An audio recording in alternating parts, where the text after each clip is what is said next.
Morris, receiver, standout receiver for the Braunschweig New Yorker Lions. He is a former defensive back for the Schwäbisch Unicorns, my old team. Also, the Frankfurt Universe. Last year was a DB for them as well. Now he's playing for the New Yorker Lions. That's three of the top teams in Europe right there. Nate, welcome to the show, man. We're excited to have you. Thanks for having me, Will. So what's going on, man? You guys are prepping for the German Bowl this weekend. How's the team feel? It'd be 6 straight championships for the New Yorker Lions, man. So what's the atmosphere around the organization right now? Is it 6? Is it 5 or 6? I don't even know. I'm just focused on this one. But man, the atmosphere is just there's a good little calm energy. You know, it's the German Bowl. We're excited. You've played in one. We're just ready to be there and take care of business. We had a practice and walkthrough and some film and meetings today, and you can tell guys are focused for sure. And it's just another game at the end of the day, but obviously it's the German Bowl, and we're trying to like keep our emotions in check and just focus up and do what we have to do as football players to execute and kind of get the job done. So the energy and the vibe is there, but I think on Saturday night, the real energy and the real intensity of the feelings will come out, and that's what it's all about. So, well, first off, for those who are watching, if you haven't seen Nathaniel Morris play on the field, he's a high energy guy. Go check out Moving the Chains. We kind of talk about that extensively when he played for the Unicorns, but the guy's all over the field, and I'm excited to watch you guys play. But Nate, getting back to the organization. You know, they've won so many championships with the Lions. You know, is there a confidence within the coaching staff? You know, where does that come from? I mean, they've got the history and the track record of dominating these German Bowls. That's a good question. The first day I walked in, came into the office and all the trophies are there in the office, and it just set the tone as like, this is a championship organization. You just walk into an environment of winningness and champion staff and champion organization and players. And I think that I'm all about manifesting you know, your goals and your future and your life and everything like that. And this organization manifests championships from the moment you step into the organization's office. And I think that gives subconscious confidence that the staff brings, the organization, the fans, and the players, obviously. So I believe that it's just a winning mentality. And we don't talk about winning. We talk about doing our job. We talk about executing. We talk about playing to our ability and not playing down to people's ability. And we preach the little things. We respect every opponent. And I think that's something this organization does. We take every practice, every rep, every game, like one step at a time. And we try not to miss any part of the process. Well, I think all those things obviously are a culmination of why they've won so many championships. The attention to detail, the focusing on the now, not playing down to people's expectations or down to the opponent's level. Is that started with Coach Troy Tomlin, DC Dave Likens? I mean, is that really where this atmosphere, this winning culture is instilled? Yeah, definitely. I have so much respect for both of those coaches. They both do different things wonderfully, and they're great minds, and together they're even better. It's cool to see them work because they're so passionate about winning, and that sets I come into the office sometimes and you know, after a game, we go in for film and they're already broken down with everything, have the game plan ready to go, and they're motivated about it, and they're more excited than me walking into film about what they got prepared for us. And that's cool to see as a coaching staff, that they're hungry, and they're always hungry for the next win. We're never worried about what happened the game before. We want to correct mistakes, and so them two together, they preach winning, and winning at everything we do, and that's a preparation standpoint.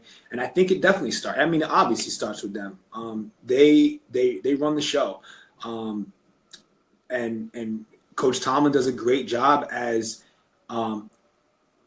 managing us as a team to stay on path, and keep us focused on football, keep us focused on our goals, and keeping distractions away. And I think that's one of the coolest things in my experience as a football player. He's done the best of all teams I've ever played for.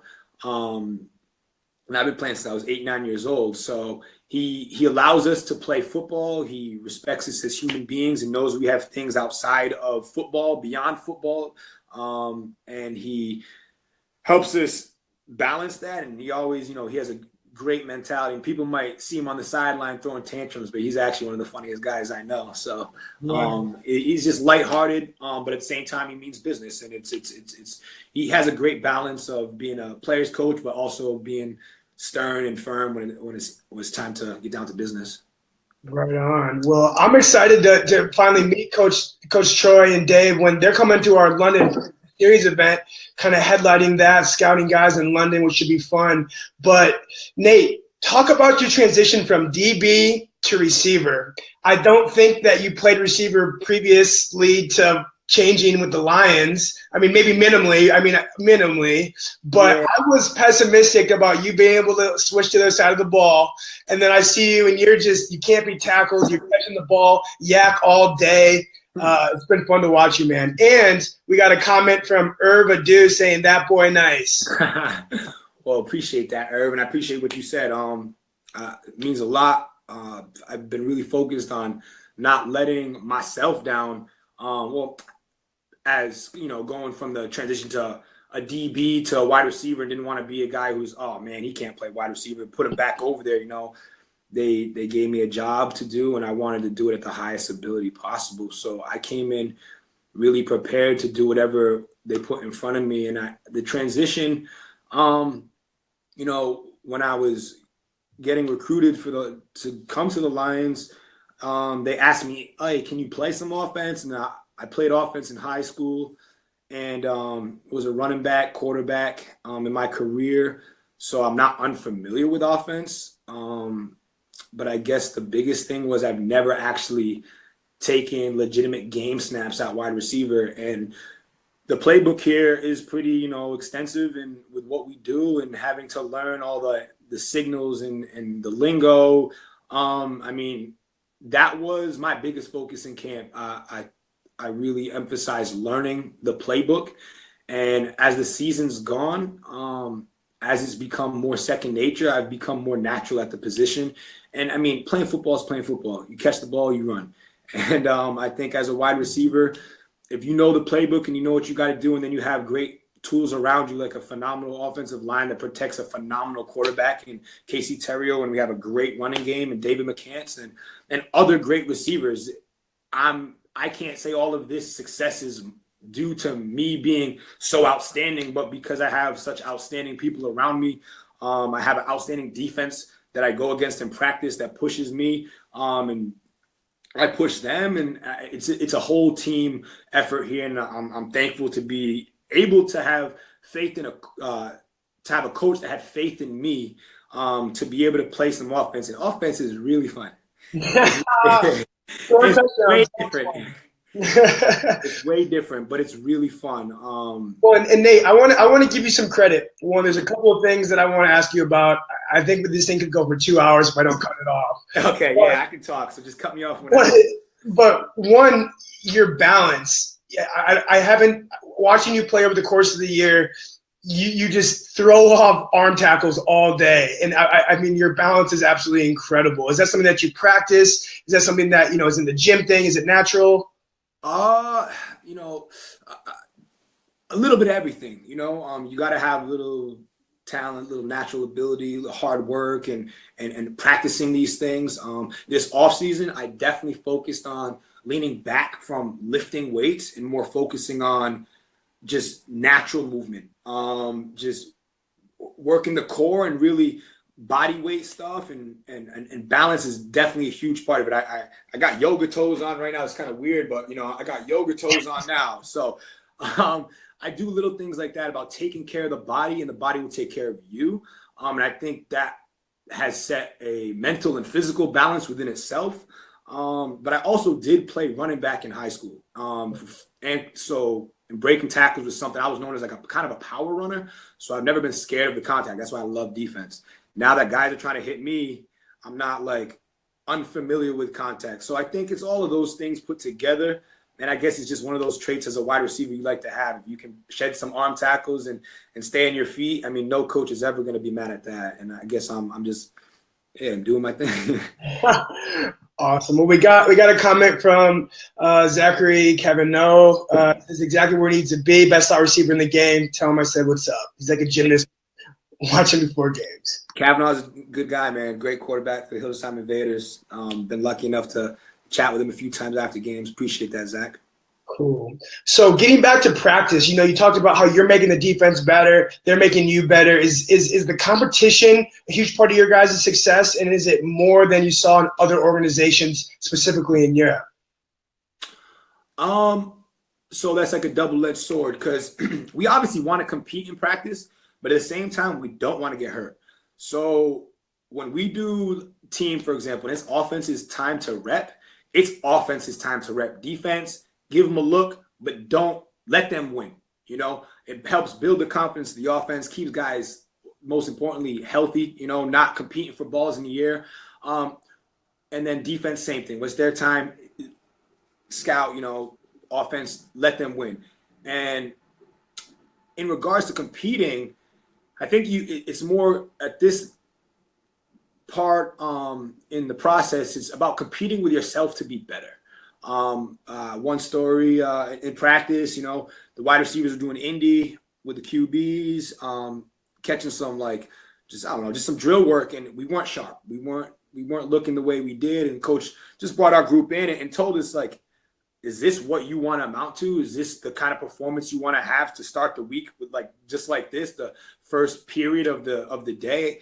And that's where Coach Tomlin kept us in check. It's like competing with yourself to be in check, competing with yourself to give a good rep every rep. So that is critical, but also from a depth standpoint, our scout team is fantastic. Our scout team, everyone on the scout team could play as a starter.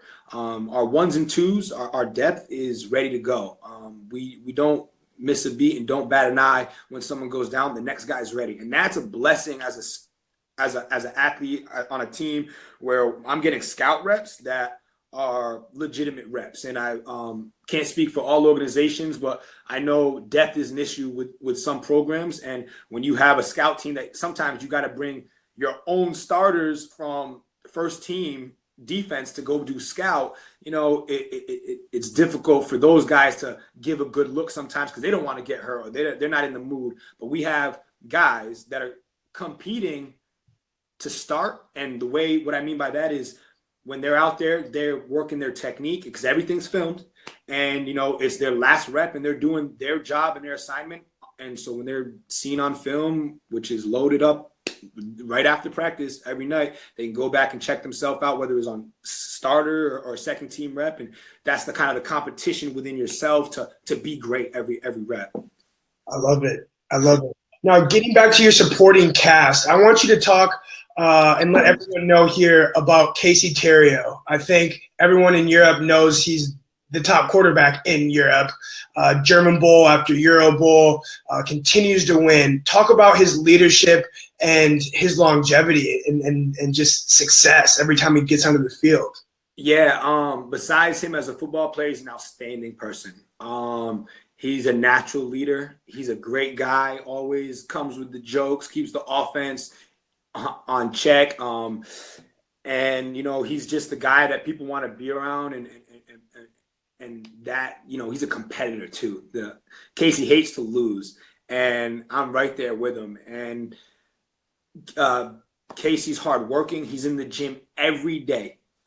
He doesn't miss a beat with the gym. he puts together his script and game plan. And I go over to his place and watch film. He's always picking up guys for practice, picking up guys to go to the gym. So he wants to win. I mean, my first practice ever came from Frankfurt out and trained when I was staying down there, and he picked me up in a van with other guys in the cars, like, let's go, you know. And so he's just that guy. He's more than just a football player. He's just someone that you want to be around with good energy and a winning mentality, and he's competitive, and you can't ask for more from your starting quarterback. And obviously he delivers a tight rock, and he's great in the pocket, and it's I could say so much about him. He's just, his record and resume speaks for itself, you know. And I wish more people knew him off the field, because he's a stand-up character guy, and I can't say anything bad about him. I mean, everything that you're saying about him obviously matches up to his success on the field. 100%. So it makes sense. We got a note from Birgit. She says, "Nice shirt, Nate." And then she also says, "Miss you guys. Good to see you doing so great." So, hey, what's up? Miss you too. Birgit was at separate times, Nate and I's pretty much house moms in Schwäbisch Hall, Germany. She's awesome. Birgit, we miss you too. So anyway, Nate, talk about the keys to victory versus the Schwäbisch Hall Unicorns. The Unicorns have a ton of threats. We got Nate Robitaille, who just commented. He said, "Yeah, cheese." Hey. We got Marco Ehrenfried at quarterback. We got Nick Alfieri at linebacker and defense. I mean, so many weapons on the Unicorns. Talk about what are your keys to victory? For us on offense, it's about executing. We have a game plan like we do every week, and we prepare for it until game day. And the biggest thing is being sharp and really executing our game plan. The Unicorns come prepared. They're a great team. They're filled with a lot of veterans, and like you said, they have a lot of weapons. On both sides of the football, defense and offense, they have a bunch of duels hidden within their defense now. So I see what they're doing. I see that. No, but that's great. I love it. Step up the game, step up the comp, rise to the occasion, and that's fun. I think Coach Newman, he runs a tight ship there, and he's on it. You know, he's a coach that I have a lot of respect for.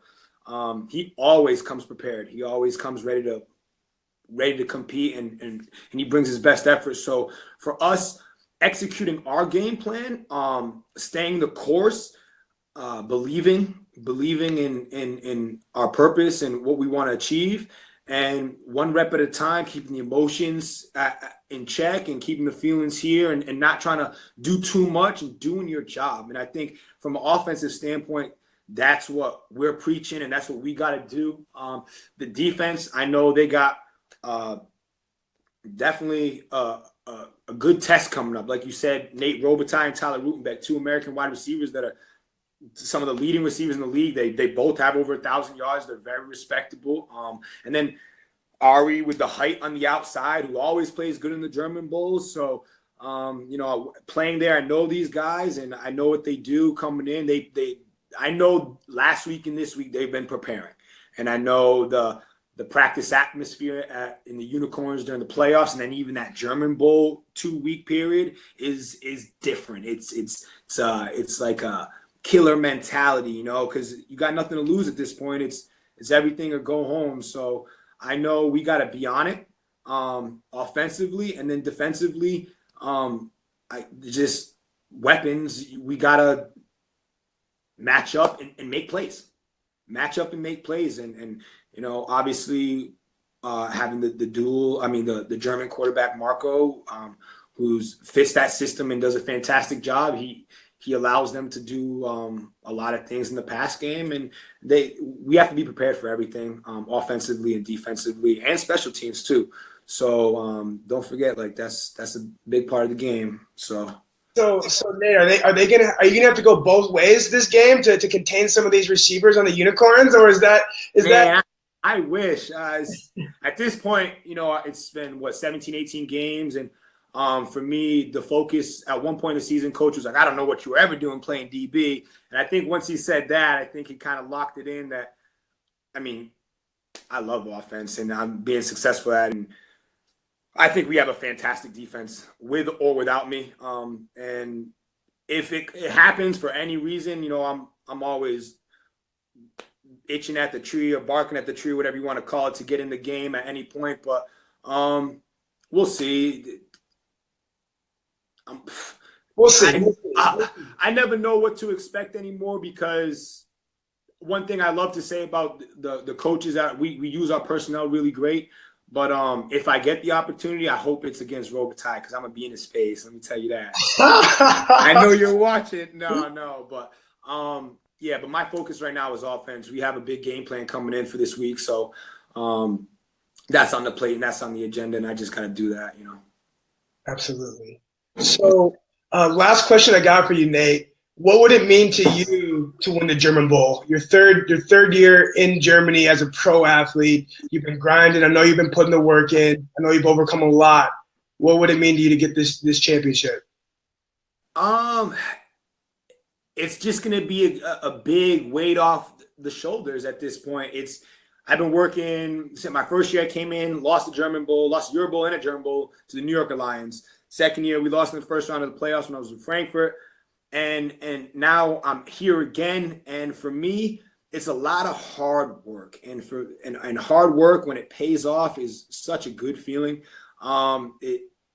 You just walk off that field like feeling like nothing can touch you anymore. And for me, it's just gonna be nice to, if we win, just be able to enjoy the moment with my teammates, with my family who's gonna be coming, the coaching staff, because we've put in a lot of work. We've gone through so much adversity with injuries, with tight games, with things on and off the field for guys dealing with things. And so as a family, to work so hard for an ultimate goal and to achieve that, it's such just a good feeling. It's like, that's when you accomplish a goal that you worked.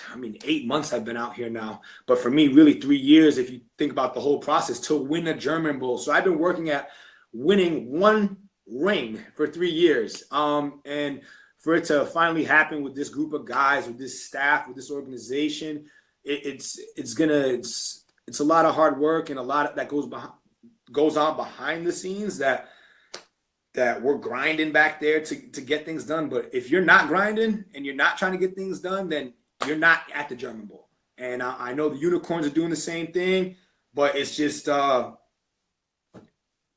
you can't really explain the feeling. It's just one you have to enjoy in the moment, and it's just like a relief, like, we did it, It's finally, we made it. And I can't wait to win a championship. I need a ring. My fingers are looking light right now, so I need a ring. Hey, check out the shirt, though. Check out the shirt. Show everyone the shirt. Rings don't lie. I was blessed to have. I haven't won one of these yet from here, but they have, and their rings don't lie. This organization does the things that you need to get a ring, so it's pretty cool. Cool. Well, congratulations, Nate. We got a couple comments that I'll just show you. That was from Nate. Justin Koffenberger said, "My boy Nate." We got Kay Keller. Hello from Germany. We got Alan Reed, who says, "Good luck and get that ring." Thank you, Alan Reed. So, anyways, Nate, always a pleasure to talk with you, buddy. Best of luck this weekend. I'm gonna be watching. So, of course, make it happen. Hey, without a doubt. We'll be in touch, and thanks for having me again. I'm really excited for this weekend, and I love what you guys are doing. I love the movement. I'm excited about everything you guys are doing for the football movement and culture, especially in Europe, but internationally and all over. And all the best for everything you guys are doing. You and Marcus, great guys, and I hope all of Europe and the football market internationally gets to see what you guys are doing, and they grow with you, and I get to grow with this whole football in the world thing, and I see what you guys are doing. I love it. So thank you. Means a lot coming from you, Nate. I appreciate it, buddy. Appreciate you. All right, man. Take care. Talk soon. All right, later.